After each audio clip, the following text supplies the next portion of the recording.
गुप्तकाल पढ़ रहे थे? ठीक है ना? और हमने गुप्तकाल के बारे में काफी पढ़ा। अच्छा, कोई बता सकता है आप में से कि फायान जो विदेशी यात्री था भारत में किस शासनकाल में कब आया था? हाँ बताओ। चंद्रगुप्त द्वितीय के शासनकाल में। चंद्रगुप्त द्वितीय को ने कोई उपाधि धारण की थी, उनमें से कोई बताए? हाँ हाँ, वेरी गुड। चंद्रगुप्त द्वितीय ने विक्रमादित्य की उपाधि धारण की थी। बैठ जाओ नीति। अब कोई बताओ कि चंद्रगुप्त द्वितीय ने विक्रमादित्य की उपाधि किस खुशी में धारण की थी? बताओगे? हाँ बोलो बोलो बोलो। शकों, हाँ शकों पर उन्होंने विजय प्राप्त की थी। Very good. शकों पर विजय प्राप्त की थी, इस खुशी में उन्होंने जो है विक्रमादित्य की उपाधि धारण की थी। यानी कि चंद्रगुप्त द्वितीय या चंद्रगुप्त विक्रमादित्य एक ही है। पक्का? इतनी बात समझ में आ गई? और उन्होंने इस खुशी में एक काम और किया था। हाँ बताइए, कोई बता सकता है? हाँ, चांदी के सिक्के चलाए गए।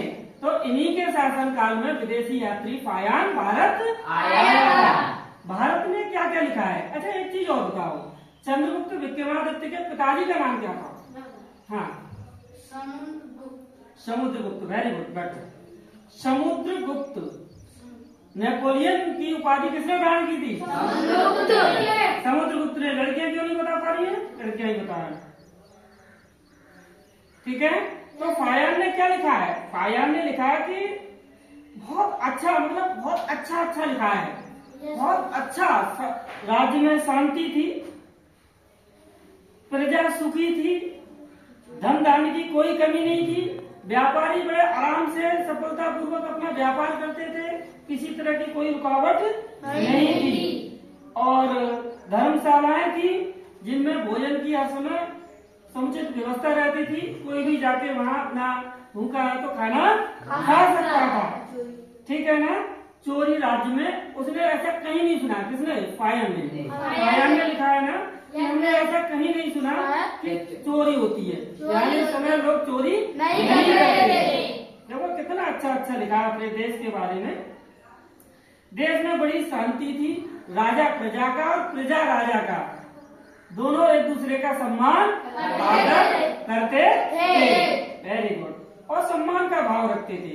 उन्होंने लिखा है कि पाटलिपुत्र में मैंने एक बहुत बड़ा चिकित्सालय देखा। चिकित्सालय मतलब हॉस्पिटल। क्या देखा? हॉस्पिटल, जहाँ पे फ्री में इलाज होता था। हाँ, फ्री में दवाएं फ्री मिलती थी और साथ में खाना भी फ्री। ऐसा लिखा है उन्होंने। और उन्होंने लिखा है कि नगर में अनेक सारी संस्थाएं थी, बहुत सारी संस्थाएं थी जो दीन दुखियों के और जो है रोगियों के लिए, विकलांगों के लिए, अपाहिजों के लिए काम करती थी। और उन्होंने लिखा है कि यहाँ के लोग बड़े ही दयालु थे। कैसे थे? दयालु थे। और क्या लिखा है कि लहसुन प्याज नहीं खाते थे और शराब पीते थे। शराब भी नहीं पीते थे, लहसुन प्याज नहीं खाते थे। लहसुन प्याज नहीं खाते थे, इसका मतलब है शायद उस समय लहसुन प्याज उगाई नहीं जाती होगी। हो सकता है ना, लहसुन प्याज कोई खराब चीज नहीं है, लेकिन हो सकता है उस समय इसकी पैदावार ना हो।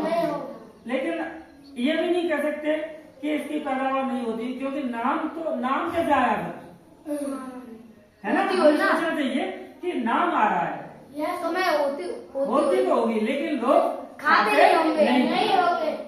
और लोग मारपीट, ये अहिंसा नहीं करते थे, हिंसा नहीं करते, सॉरी अहिंसावादी थे लोग, हिंसा नहीं करते थे। समझ आया? कितना अच्छा किसने लिखा है? फायान ने लिखा बेटा। किसने लिखा है? फायान ने। किसके बारे में? चंद्रगुप्त द्वितीय के शासनकाल के बारे में लिखा है। ठीक है ना?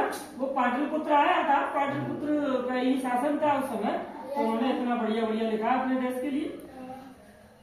ठीक है, समझ आ गया आपको? ठीक।